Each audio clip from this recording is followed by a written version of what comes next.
Good morning बच्चों। Good morning ma'am. आज हम हिंदी में जादूगर यह कौन नामक कविता करेंगे, ठीक है?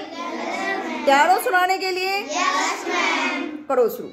काली खुली जटा